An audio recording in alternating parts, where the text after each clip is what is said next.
आप देख रहे हैं वतन समाचार। मैं हूं मोहम्मद अहमद। हमारे साथ बातचीत करने के लिए मोहम्मद शमीम साहब मौजूद हैं। आप बिजनेसमैन हैं, इंडिया इस्लामिक कल्चर सेंटर के बोर्ड ऑफ ट्रस्टी का चुनाव लड़ रहे हैं अबरार साहब के पैनल से, जिसके अबरार साहब सदारती उम्मीदवार हैं। अबरार साहब लगभग 40-42 सालों से इंडिया इस्लामिक कल्चर सेंटर की जड़ों से जुड़े रहे हैं।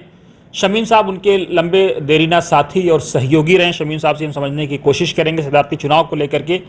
शमीम साहब, इंडिया इस्लामिक कल्चर सेंटर का ये जो प्रेसिडेंशियल, खासतौर से क्योंकि सदर का ही ओहदा सबसे इम्पॉर्टेंट होता है, ये जो चुनाव हो रहा है उसको आप किस दृष्टिकोण से देखते हैं? देखिए, इस चुनाव को मैं पहली बार ऐसा देख रहा हूँ कि पॉलिटिकल इंटरफेरेंस बहुत हो गया इसके अंदर, जो कि ये बड़ा नुकसानदेह है इंडिया इस्लामिक कल्चर सेंटर के लिए। मेरे ख्याल से और मेरे हिसाब से ये पॉलिटिकल इंटरफेरेंस नहीं होना चाहिए। कांग्रेस पार्टी बीच में कूद रही है, बीजेपी का जो आरएसएस विंग है वो घुस रहा है, माजिद तालुकोटी जो है वो प्रेसिडेंशियल कैंडिडेट है सिराज साहब के पैनल में, उधर सलमान खुर्शीद साहब जो एक बड़ा कद है उनका और वकील हैं। मेरे हिसाब से ये टाइम नहीं दे पाएंगे सेंटर में, और ना दिया है इन्होंने। माजिद साहब को तो पहली बार मेरे ख्याल से, मैं क्या, जितने भी हमारे इस्लामिक कल्चर सेंटर के रेस्पेक्टेड मेंबरान हैं उन्होंने पहली ही बार दर्शन किए होंगे। उनको कोई जानता भी नहीं है, उनको देखा भी नहीं है। आज मैं उनसे पूछना चाहता हूँ कि कितना साल होगा उनको मेंबर बने हुए, कितनी बार वो सेंटर आए, सेंटर के बारे में क्या क्या जानते हैं वो। जितना अबरार भाई जानते हैं उतना कोई भी नहीं जानता। सलमान खुर्शीद साहब 2009 का इलेक्शन लड़े थे एज ए प्रेसिडेंशियल कैंडिडेट, वो डिफीट खा गए थे सिराज कुरैशी साहब से, और अच्छे खासे मार्जिन से डिफीट खाई थी उन्होंने। लेकिन मेरे समझ में नहीं आता कि सलमान खुर्शीद साहब इतने बड़े वकील हैं माशाल्लाह, उनका नाम है, कांग्रेस पार्टी से भी जुड़े हुए, अच्छा बड़ा कद है उनका, लेकिन क्या वो टाइम दे पाएंगे? जब से वो 2009 का इलेक्शन हारे हैं उसके बाद 15 साल बाद आज उनकी शक्ल देखिए, वो भी सिर्फ इलेक्शन के दौरान। ना इन्होंने कभी टाइम दिया है, ना कोई एजीएम अटेंड करी है। सलमान खुर्शीद साहब के बारे में मैं बता सकता हूँ, एक एजीएम उन्होंने अटेंड नहीं करी है। कभी हमने उनको नहीं देखा सेंटर में कि भी सेंटर आए हो। तो ये तो एक कंपैरिजन हो गया एक बीजेपी का या आरएसएस का, जो माइनॉरिटी मोर्चा है आरएसएस का, उनकी जो करता धरता है मिस्टर माजिद साहब, मुस्लिम राष्ट्रीय मंच के। तो ये तो आप लोगों ने डिसाइड करना है कि इन लोगों को किस तरीके से इस सेंटर से दूर रखा जाए, क्योंकि अगर ये पॉलिटिकल अखाड़ा बन गया, ये पॉलिटिकल लोगों के हाथ में चला गया, तो माफ़ कीजिएगा, मैं आप सब मेंबरान से एक मशवरा करना चाह रहा हूँ कि क्या आपको अच्छा लगेगा कि आपको इनसे मिलने के लिए अपॉइंटमेंट लेना पड़ेगा? टाइम तो है नहीं, वो तो माशाल्लाह सर्जन है जनाब माजिद साहब, वो अपना मेडिकल उसमें बिज़ी रहेंगे, और सलमान खुर्शीद साहब जो है वो अपना वकालत में और अपना पॉलिटिकल जो उनका कांग्रेस से जुड़े हुए हैं उसमें बिज़ी रहेंगे। तो वो ना तो देखिए, एक वाहिद आदमी जो अबरार अहमद साहब है, वो 4000 मेंबरान को, माफ़ कीजिएगा मैं बड़ा बोल नहीं बोल रहा, वो हर एक आदमी को नाम से भी जानते हैं, हर एक आदमी को उसकी शनाख्त उसके फेस से भी जानते हैं कि आपका नाम क्या है, आप क्या करते हैं, कहाँ रहते हैं, सब जानते हैं अबरार साहब। और आपको खुशामदीद भी करते हैं जब आप सेंटर में आते हैं। मैंने देखा है कितनी बार, पानी का पूछते हैं, चाय का, कॉफ़ी का पूछते हैं, बिठाते हैं, इज़्ज़त देते हैं। अब आपने फ़ैसला करना है कि आपको इज़्ज़त देने वाला पसंद है या वो आदमी जिससे अपॉइंटमेंट लेकर आप मिलने की ख्वाहिश रखते हैं। लेकिन शमीम साहब, बहुत सारे मेंबरों का ये ऑब्जेक्शन है कि आप लोग 20 साल तक उस टीम का हिस्सा थे जो नॉन परफॉर्मर रही। मेंबरों के लिए कोई ख़ास फैसिलिटीज़ नहीं कर पाए, तो लोग कह रहे हैं कि आप भी उसके भागीदार हैं। उसको कैसे आप काउंटर करेंगे और मेंबरों को ये बताएंगे कि नहीं भाई, हम अच्छे से काम करेंगे और हम आपको आपके लिए करेंगे? इसमें कोई शक नहीं है। बहुत बड़ा, बहुत अच्छा सवाल करा है आपने मेरे से। देखिए, जहाँ वन मैन शो हर एक आदमी जानता है, ये हम लोग नहीं, इलेक्टेड मेंबर नहीं जानते। सिराज कुरैशी साहब के सामने किसी की हिम्मत नहीं थी कि उनके काम में कोई मुदाखलत करे। जो वो फैसले ले लिया करते थे तो वो अटल हुआ करते थे, कोई बोलता नहीं था। इज्जत के खातिर कुछ लोग नहीं बोलते थे, या कुछ लोग इस वजह से नहीं बोलते थे कि भाई कल ये हमारे से कोई किसी तरीके का जो है रिवेंज ना ले, बदला ना ले, खामोश हो जाओ। तो वो इस तरह चलता रहा। हालांकि देखिए, मेम्बरान के लिए कुछ भी नहीं है।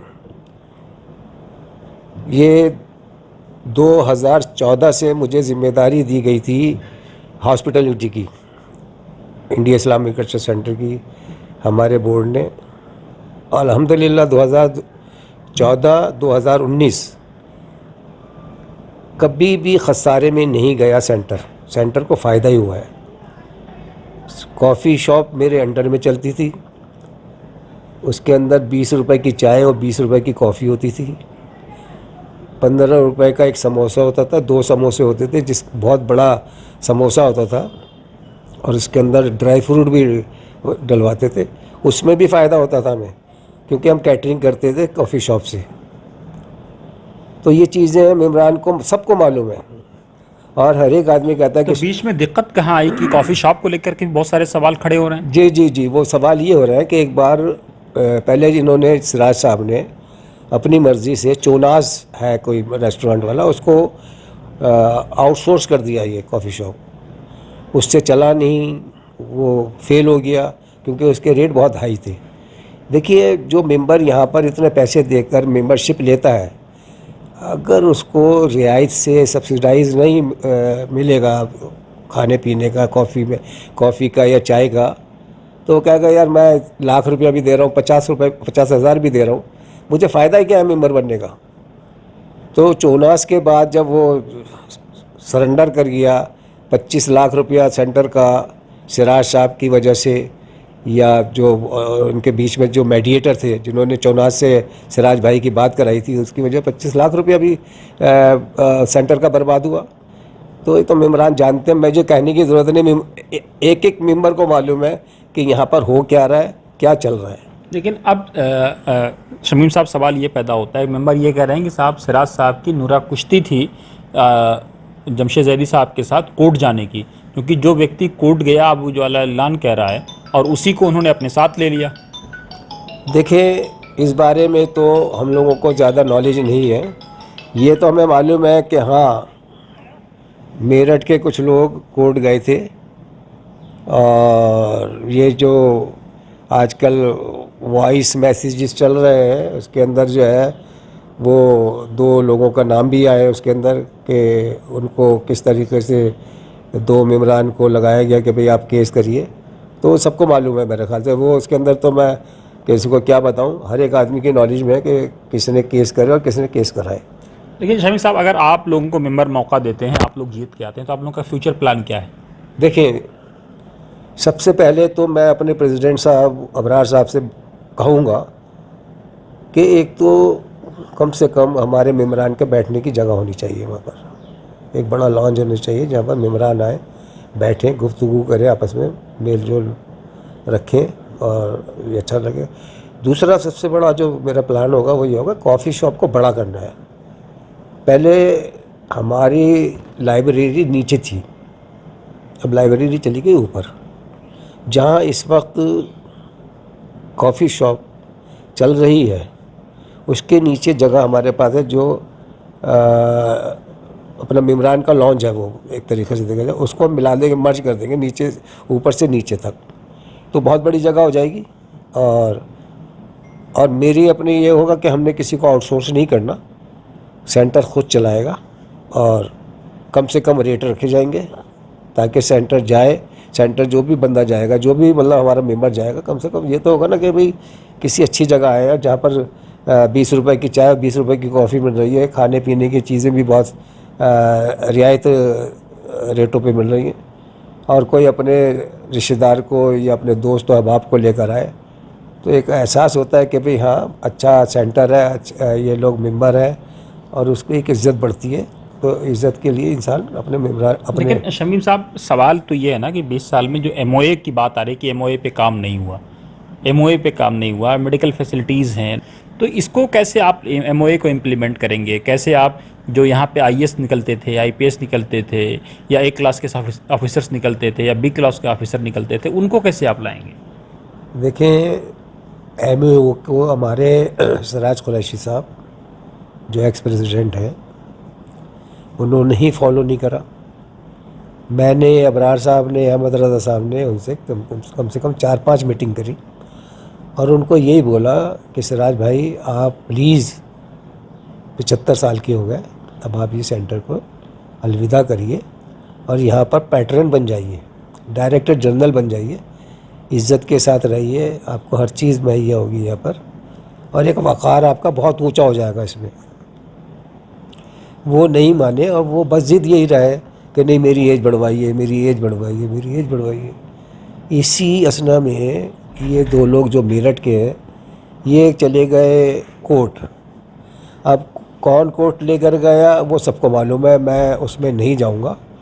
किसके कहने पर वो कोर्ट गए उस पर भी मैं नहीं जाऊंगा, ना मैं किसी का नाम, सबको मालूम है, एक एक मेंबर को मालूम है, तो उसमें जाने की ज़रूरत नहीं। इसमें कोई शक नहीं है, आपका सवाल बहुत जायज़ है, बहुत इतना बढ़िया सवाल करा आपने। एमओए की धज्जियाँ उड़ाई गई हैं। तो आप लोग कैसे उसको सेफगार्ड करेंगे?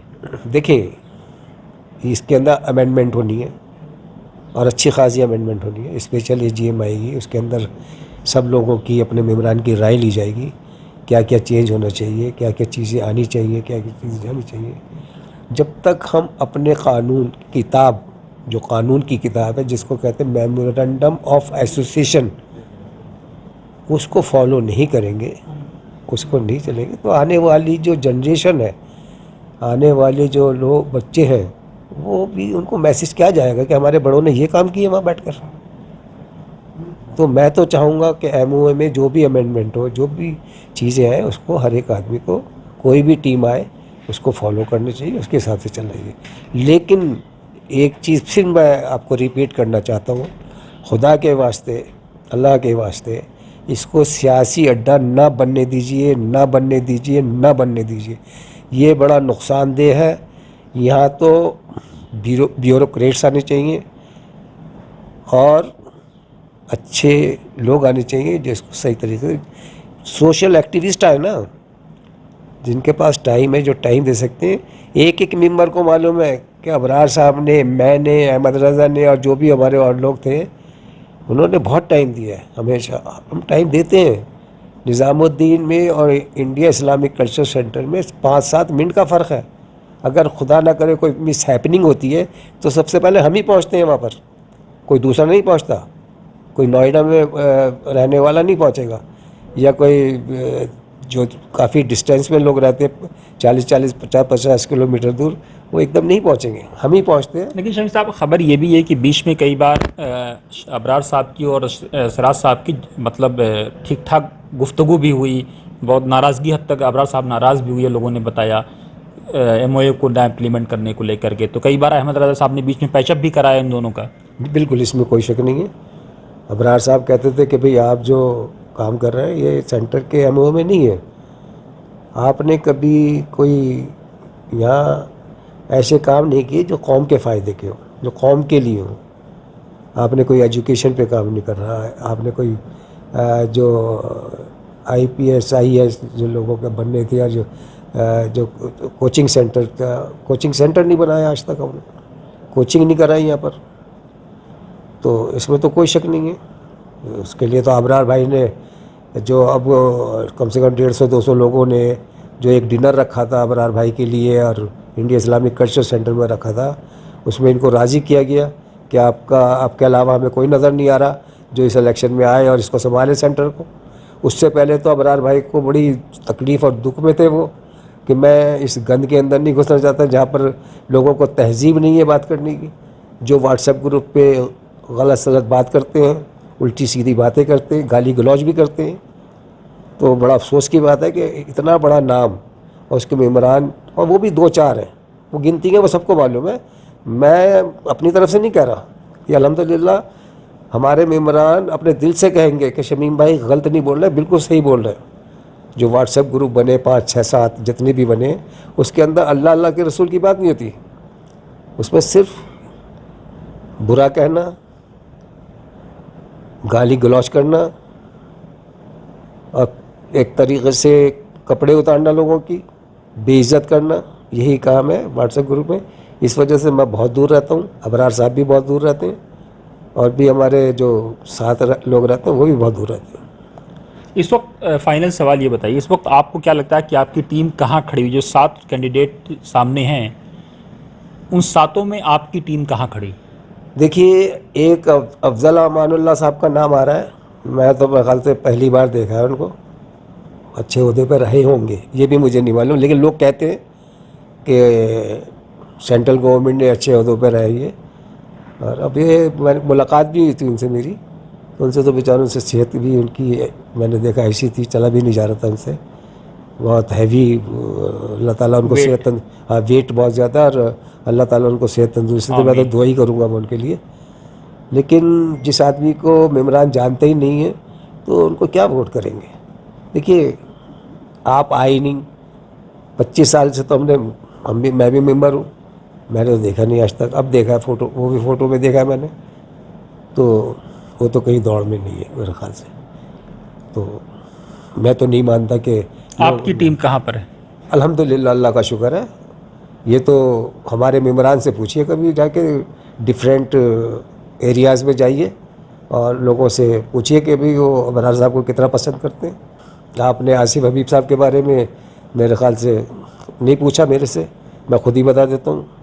वो मेरे ख्याल 1.5-2 साल पहले तो मेंबर बने, और 5-6 महीने से वो भी बड़े एक्टिव में दावत ठोक रहे हैं कि मैं प्रेसिडेंशियल कैंडिडेट, उन्होंने घोषित की, सबसे पहले उन्होंने घोषित किया था अपने आप को। और देखें, कोशिश तो कर रहे हैं वो, तब कहाँ तक जाएंगे, लेकिन इतनी नॉलेज उनको भी नहीं है, माफ़ कीजिएगा, जो 1.5-2 साल। कई लोगों का ये मानना है कि सिराज साहब ने उनकी मेंबरशिप रोक दी थी, अबरार साहब ही ने उनकी मेंबरशिप बहाल की। बिल्कुल बिल्कुल, इसमें क्या सच्चाई है? ना, इसमें कोई शक नहीं है, इसमें कोई शक नहीं। बहस भी हुई थी हमारी कि भाई क्यों नहीं बनाते इनको, आसिफ हबीब साहब को, क्या है इनके अंदर, कोई खुदा ना करे कोई जुर्म है क्या? कोई, हाँ, कोई लूज करैक्टर है या कुछ ऐसी बात है तो बताइए। तो जवाब नहीं बन पाया, लेकिन अबरार भाई ने बड़ा ज़बरदस्त स्टेप लिया, बोल्ड स्टेप लिया, और उनकी मेंबरशिप अबरार भाई ने करी, और हम साथ थे अबरार भाई के इसमें कि भाई आसिफ हबीब साहब को मेंबर बनाना चाहिए। लेकिन मैंने एक चीज़ कही थी, एक इशाया में बैठे थे, कोई शादी थी, उसमें पहले जब शुरू में इनका दिमाग बना था इलेक्शन लड़ने का, आसिफ हबीब साहब को मालूम है कि उनके जानने वाले भी थे, मेरी रिश्तेदारी में भी थी, तो वो मेरे टेबल पे आके बैठ गए थे। मैं भी खाना खा रहा था, वो भी खाना खा रहे थे, तो उन्होंने सलाम दुआ करी, मेरे पास बैठ गए और मेरे से मशवरा करा कि शमीम भाई, मैं इलेक्शन लड़ने जा रहा हूँ इंडिया इस्लामिक कल्चर सेंटर का, आपसे मशवरा लेना चाहता हूँ, क्या करूँ? मैंने कहा ज़रूर लड़िए, अभी तो 1.5-2 साल हुआ आपके मेंबर बने हुए, तो मेरे ख्याल से एग्जीक्यूटिव में कल इलेक्शन लड़ दीजिए, ये BOT का लड़ दीजिए। तो ये बात हुई थी। उसके बाद जो है वो फिर मालूम हुआ कि वो तो बड़े हाई पोस्ट पे जाना चाहते हैं। मैंने कहा उनकी मर्ज़ी है भाई, ये तो देखिए, मुझे अफसोस इस बात का है कि इंसान जब सीढ़ियाँ चढ़ता है ना, स्टेप बाय स्टेप चढ़ता है, ऊपर से नीचे तो आता नहीं है, नीचे से ऊपर ही जाता है ना। अगर कोई ऊपर ही जा रहा है तो क्या परेशानी? नहीं, परेशानी की बात नहीं कर रहा मैं, कि परेशानी तो किसी को भी नहीं होनी चाहिए। मुझे आज 25 साल हो गए मेंबर बने हुए, मेरा मेंबरशिप नंबर है 423, 423 नंबर है मेरा। मैं तो कभी ख्वाब नहीं देखा प्रेसिडेंटशिप का, क्योंकि मुझे मालूम है कि ब्यूरोक्रेट्स जो होते हैं ना, उनकी बहुत ऊँची समझ होती है। मैं BCom ज़रूर हूँ, दयाल सिंह कॉलेज से मैं पढ़ा हूँ। क्या आपको लगता है कि आपकी टीम जीतेगी? अल्हम्दुलिल्लाह 101% जीतेगी, अबरार भाई की क़यादत में 101% जीतेगी। इंशाअल्लाह। और इंशाअल्लाह ताला जितने भी ग्रुप हैं वो देखेंगे। और इंशाल्लाह ताला अबरार भाई को जीतने के बाद मुबारकबाद देनी आएंगे सलमान खुर्शीद साहब और माजिद साहब, आसिफ हबीब साहब और अपने अमानुल्लाह साहब। तो ये तो दिखाएंगे हम इंशाल्लाह ताला। अल्लाह देखेगा इंशाल्लाह ताला, अल्लाह दिखाएगा। हमारा तो अल्लाह पे यकीन है और अल्लाह ही दिखाएगा और अच्छे लोगों को लेकर आएगा और सेंटर को बचाएगा अल्लाह ताला। हमारी इतनी हिम्मत ताकत नहीं है, करने वाला, इसको बचाने वाला अल्लाह ही है, वो ही बचाएगा। बहुत शुक्रिया। तो ये थे शमीम साहब, जिनका साफ कहना है कि इंडिया इस्लामिक कल्चर सेंटर को मेंबरान को चाहिए कि वो पॉलिटिकल हब बनने से बचाएं, चाहे वो पॉलिटिकल हब ए पार्टी का हो या बी पार्टी का। ऐसे लोग आएँ जो न्यूट्रल हों, जो ब्यूरोक्रेट हों, जिन्होंने 20 साल, 30 साल, 40 साल, 45 साल देश की इंडिया इस्लामिक कल्चर सेंटर की सेवा की है। इनके सामने इंडिया इस्लामिक कल्चर सेंटर की बुनियादें खोदी गई हैं और उसके बाद उस इमारत को खड़ा किया गया है। लेकिन फैसला मेंबरों को करना है। शमीम साहब ने अपनी बात रखी है, फैसला मेंबरों को करना है कि मेंबर किस तरफ जाएंगे। लेकिन शमीम साहब की बातें अपने आप में मेंबरों के लिए एक संदेश है कि इन्होंने बताया कि किस तरह से इन्होंने पिछले 10 सालों में इंडिया इस्लामिक कल्चर सेंटर के कैफेटेरिया को प्रॉफिट में रखा, लेकिन बीच में 2-3 महीने के बाद चौनास के जाने के बाद जिस तरह से गड़बड़ी आई और चौनास के आने का इनका ये भी कहना आरोप है कि चौनास को शराज साहब लेकर के आए थे और उसमें भी इस्लामिक सेंटर को लगभग 25 लाख रुपए का नुकसान या खसारा या घाटा झेलना पड़ा। इनका ये भी कहना है कि पिछले 20 सालों में अगर अबरार साहब को या उनके साथियों को काम करने का मौका नहीं मिला तो उसके लिए जिम्मेदार सिराज साहब हैं। इन्होंने कई बार फ्रस्ट्रेशन का इजहार किया, कई बार प्रोटेस्ट किए, कई बार अपनी बात रखी और प्रेसिडेंट साहब नाराज़ भी हो जाते थे और बीच बचाव के लिए अहमद रजा आते थे। मकसद ये था कि एमओए का इम्प्लीमेंट हो। क्या मेंबर मौका देंगे नहीं देंगे, मेंबरों को तय करना है। आप देखते रहिए वतन समाचार।